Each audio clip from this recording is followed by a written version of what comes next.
me toca abordar este tema de la inclusión social, pero no quiero hacerlo desde una perspectiva estrictamente técnica y vinculada a lo político, sino más bien vinculada a lo comunicacional. Y quiero también mencionarles que vivimos el tiempo de la comunicación. Me imagino que todos ustedes desde distintos espacios y en distintos momentos les han mencionado que esta es la era de la comunicación. Sin embargo, y es claro que a pesar de esta ser la era de la comunicación y de la tecnología de la comunicación, es cada vez menos democrática la comunicación. También está ocurriendo que la comunicación está cada vez menos en manos de los comunicadores. Y Hablemos está tratando de hacer un esfuerzo por devolvérsela a quienes debieran ejercerla de manera permanente. ¿Podemos pasar a la siguiente transparencia, por favor?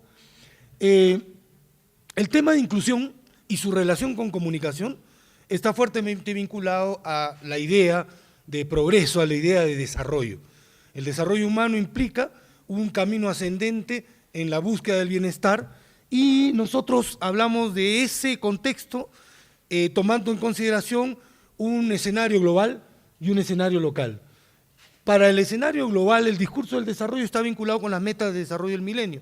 Ustedes saben cuáles son 8. La primera de ellas tiene que ver con lucha contra la pobreza, las otras tienen que ver con lucha contra enfermedades endémicas.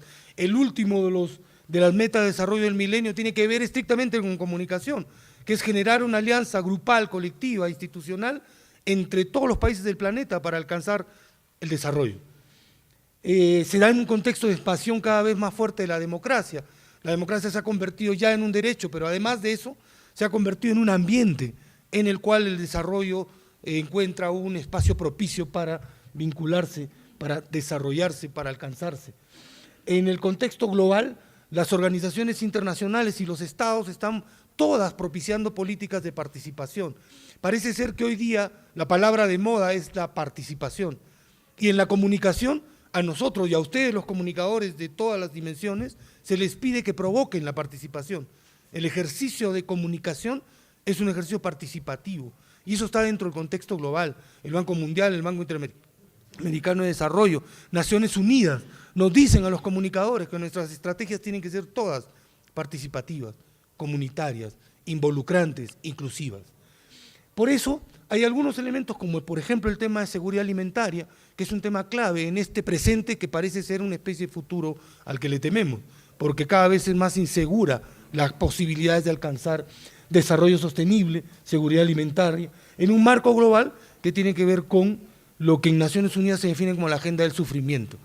Si ustedes prenden sus televisores cotidianamente, una de las cosas que ocurre es que en el espacio de comunicación internacional, de información internacional, lo que enfrentamos es agenda del sufrimiento, guerras, exclusión, seres humanos sin posibilidades de desarrollo, en un contexto en el que por razones obvias hay países que tienen muchas posibilidades de alcanzar el desarrollo, pero que son excluyentes con relación a los otros.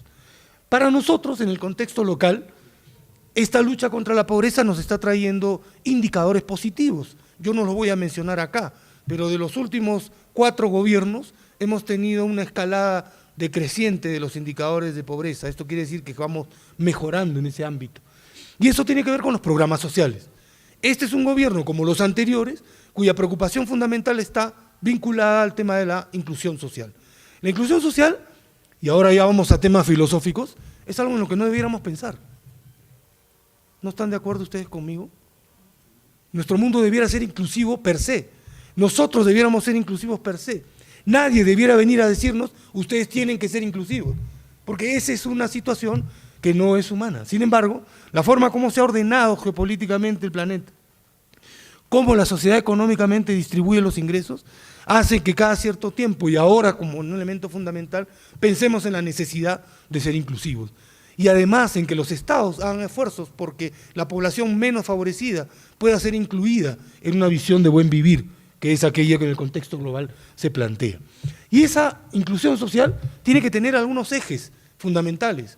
Hoy día hemos sido testigos aquí de un ritual maravilloso. Quienes no se han impresionado por ello es porque no tienen ningún nivel de sensibilidad frente a este tipo de situaciones. Pero eso tiene que ver con lo que es la cultura local, que es apreciado por quienes no somos parte de ella, desde una perspectiva intercultural. Entonces, el tema de la interculturalidad lleva en sí también una esencia inclusiva, que hace necesario el respeto de la diversidad. Sin diversidad no hay gracia, y sin diversidad y respeto a ella tampoco hay inclusión. Ese contexto local nos está planteando también la necesidad de hacer un replanteamiento de la relación entre comunicación e inclusión. Y de eso es lo que vamos a hablar ahora inmediatamente. Por favor, el siguiente, transparencia. ¿Cuál es el discurso gubernamental que tiene que ver con las claves de la hoja de ruta? Se habla de esto como un asunto que está en tensión, que hay que volver o salir de la hoja de ruta y regresar a la gran transformación. Eso es irrelevante con relación a lo que de verdad debe estar en esa agenda. Esta hoja de ruta tiene lineamientos centrales de política económica y social para un gobierno que pretende ser de concertación nacional. Y entonces estamos frente a una serie de acciones que están dentro de ese marco que es la bendita hoja de ruta y que cualquier gobierno, o cualquiera en el futuro, tiene que adoptarlas para poder hacer un esfuerzo por incluir a todos los peruanos dentro de ese contexto. Pero eso tiene un contradiscurso. Es claro que la voluntad es una, la realidad puede eventualmente ser otra. Y una de las cosas que juega en contra de la inclusión tiene que ver con este tema de la diversidad de las agendas. Por ejemplo, el sector privado tiene una, la oposición política tiene otra, los medios de comunicación otra y los partidos otra. Por lo tanto, esas agendas son como asincrónicas, no están sintonizadas. ¿Quién debe sintonizar las agendas? Hay quienes dicen desde el Estado que debe ser el Instituto Nacional de Planificación, ¿no? Instituciones que sean capaces de ver el futuro y de conciliar las expectativas de las distintas institucionalidades de cara a lo que va a pasar pronto, muy pronto en nuestro país. Pero un problema y una parte del contradiscurso tiene que ver con estas agendas asincrónicas. Entonces, el mundo de las corporaciones mineras, por ejemplo, tiene sus agendas.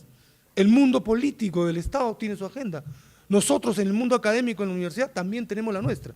Lo ideal sería que todas esas agendas tengan una especie de director de orquesta que las haga sincrónicas y que además logre que se vinculen directamente. Para eso, lo que hay en el escenario es una pugna desigual y dramática por la visibilidad. Por ejemplo, las corporaciones hacen desarrollo y buscan que los medios de comunicación informen sus estrategias de desarrollo de modo tal que tengan cierto nivel de visibilidad. El Estado también lo hace a través de los distintos programas y toca las puertas de los medios de comunicación y de los comunicadores para lograr tener visibilidad de sus programas. Con agendas desconectadas y con fuerzas desequilibradas tocando la puerta de los medios, muchas veces la inclusión se ve parcialmente. O el discurso de la inclusión termina siendo un discurso privado, el discurso de responsabilidad social de las corporaciones.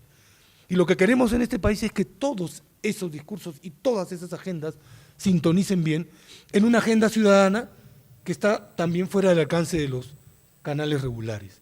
Una de las cosas que ha ocurrido en un país como el nuestro es que la agenda política va por un lado, la agenda económica por otra, la agenda mediática aliada a estos dos anteriores y la agenda ciudadana, bien, gracias. ¿No es cierto? Y entonces la idea es plantear que la inclusión comunicativa debe hacer un esfuerzo por sintonizar estas dimensiones para que el discurso sea lo más necesario posible. En la agenda ciudadana pasa una cosa muy curiosa. Cuando la ciudadanía se molesta porque no se le hace caso, una de las cosas que hace es generar reacción violenta y conflicto social. Y los medios de comunicación, frente a ese tipo de cuestiones, actúan estigmatizándolo.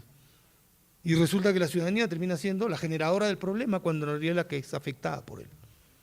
Este asunto mediático es algo que juega en contra de las posibilidades de inclusión. Y muchas veces nosotros los comunicadores, que estamos desconectados de la agenda ciudadana, a pesar de que decimos que lo estamos muy bien, no necesariamente reflejamos lo que está ocurriendo en ese entorno. ¿Bien? Y entonces, una de las críticas que nosotros tenemos que formular en este contexto es que la agenda de los poderes fácticos, del poder económico, del poder político, no suma. No es capaz de lograr que su comunicación sea una que logre impactar en la ciudadanía toda de manera tal que todos nos involucremos en los ejercicios que tienen que ver con la inclusión. Se generan, desde esa perspectiva comunicacional, sensaciones e imaginarios narcotizantes. Uno de ellos, aunque es cierto que existen problemas serios de inseguridad ciudadana, es la comunicación sobre la inseguridad ciudadana, ¿no? Mi tía Kechi no quiere salir de su casa. ¿Por qué? Porque en los medios de comunicación han informado que a 2 cuadras en la avenida Canadá hay unos cogoteros que son terribles. Eso se convierte en una representación simbólica que construye un imaginario del miedo y que cuando el ciudadano común y corriente accede a ella a través de los medios de comunicación, se retrae. Esa retracción impide la participación ciudadana y genera una poética distinta a la que nosotros necesitamos para poder implantar las estrategias de inclusión. Estas sensaciones e imaginarios narcotizantes también refieren a una explosión de referentes sin balances éticos. Los medios de comunicación, curiosamente, y esta crítica quiero que la entiendan en su real dimensión, a veces entronizan como un paradigma referencial más al malo que al bueno, más al delincuente que al honesto, más al político corrupto que al virtuoso. Y en esa situación se instala un tipo de referencialidad que es terrible. Magali Medina, cuando empezó en sus ampais, hizo una operación simbólica jodida que determinó que nos quedamos sin referentes, no había buenos ejemplos. Destruyó todos aquellos que podían serlo. Y ahora los medios de comunicación masivos están haciendo más o menos lo mismo, en una operación que simbólicamente termina siendo lastrada, terrible, compleja. Por favor, la siguiente. En el escenario actual estamos con fuerzas políticas enfrentadas prematuramente. Se han adelantado las elecciones y ese adelanto de las elecciones, de la campaña electoral, le quita visibilidad al trabajo que se tiene que hacer en torno al tema de inclusión. Hay revocatorias, indultos, próximas elecciones de autoridades regionales y locales contaminadas por este ambiente que genera una especie de crisis real o mediática, que es una crisis de seguridad, crisis política, internacional, que está permanentemente presente en nuestra vida cotidiana en el momento en que prendemos el televisor, en el momento en que ponemos 50 céntimos para comprar uno de los medios más económicos impresos, o cuando dialogamos con otros peruanos. ¿Cuál es el futuro de este escenario? Lo que tenemos que hacer. El proceso de inclusión, si funciona eficazmente, puede llevar a un perfeccionamiento de la democracia en la medida en que esta inclusión es también un proceso de participación ciudadana. Permite hacer un discurso que genera sostenibilidad de lo que aparentemente es insostenible. Por ejemplo, la armonía necesaria en las relaciones y flujos sociales para que funcione nuestro país. Hay horizontes 2016, 2021 y hay urgencias que tienen que ver con frenar la corrupción, con visibilizar, por ejemplo, qué futuro queremos. Una de las cosas que nuestros medios de comunicación no hacen nunca es poner la foto final de la utopía. ¿Qué queremos ser? ¿Hacia dónde queremos llegar? ¿Para qué nos queremos incluir? ¿Qué discurso es el que nos va a llevar a ser peruanos diferentes dentro de pocos años cuando cumplamos, por ejemplo, 200 años de república? La siguiente, por favor.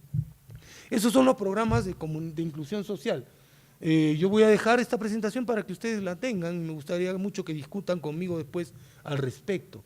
Pero este es un gobierno que tiene una preocupación fundamental en segmentar el proceso de inclusión. Esto es, en dividir la población para poder después involucrarla en estas dinámicas y en estos programas que todos conocemos por los medios de comunicación, algunos por experiencias directas y otros por referencias imaginarias. Por favor, seguimos. Entonces, ¿qué herramientas de inclusión son fundamentales? Yo digo en esta presentación que la comunicación, ¿no? Y me formulo la pregunta. Y sí, pues, la comunicación es fundamental para la inclusión, pero ¿qué comunicación? ¿Qué tipo de comunicación necesitamos? ¿Es la comunicación que en este momento nuestros medios masivos de comunicación que reflejan la necesaria para activar estos procesos? ¿Es la comunicación que hacemos nosotros como actores fundamentales de los procesos comunicacionales la necesaria e imprescindible?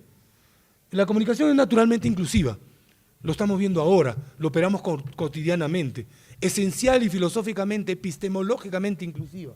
Pero en nuestro país, ¿qué comunicación cumple con ser socialmente inclusiva, sostenible y oferente de la calidad de vida que necesitamos? Creo que todavía ninguna. Entonces tenemos que construirla. Y la propuesta de esta presentación tiene que ver con eso. Por favor, la siguiente, ¿no? Podemos pasar, quisiera correr un poquito.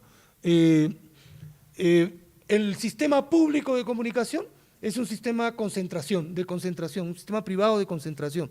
Y eso implica que, por ejemplo, instrumentos de investigación de mercado y de audiencia, como el rating, sean los ordenadores de la programación y además sean los ordenadores de la relación entre programación y publicidad, que no es necesariamente la más virtuosa de todas las formas de ordenar una programación.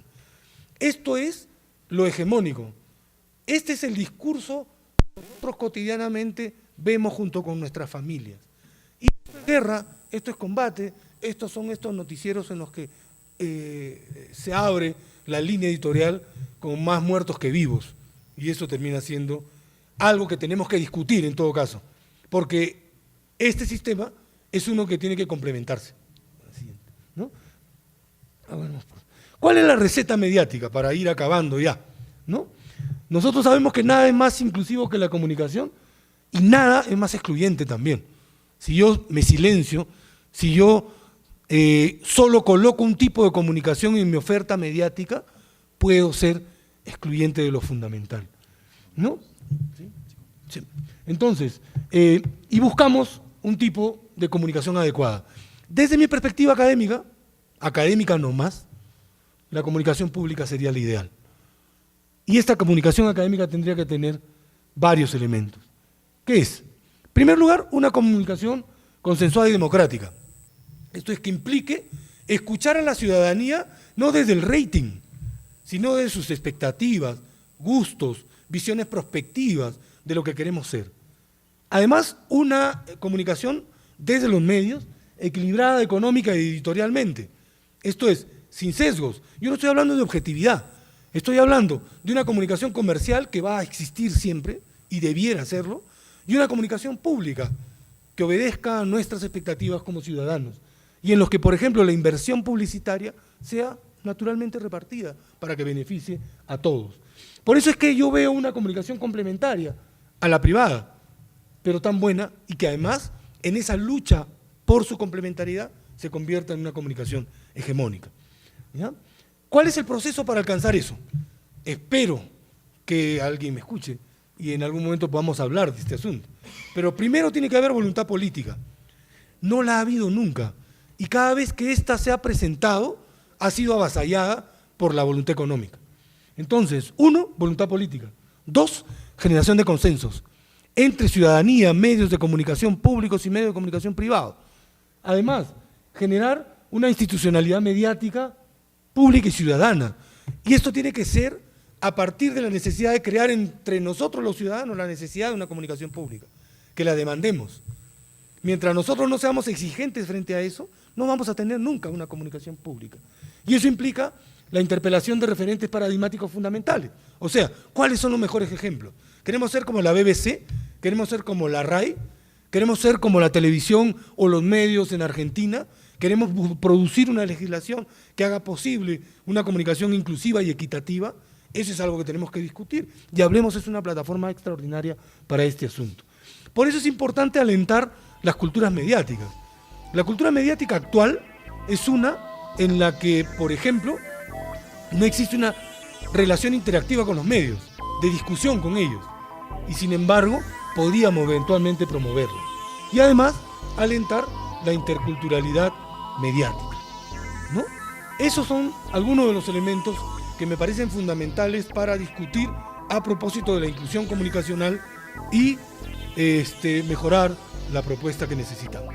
Muchas gracias por su atención.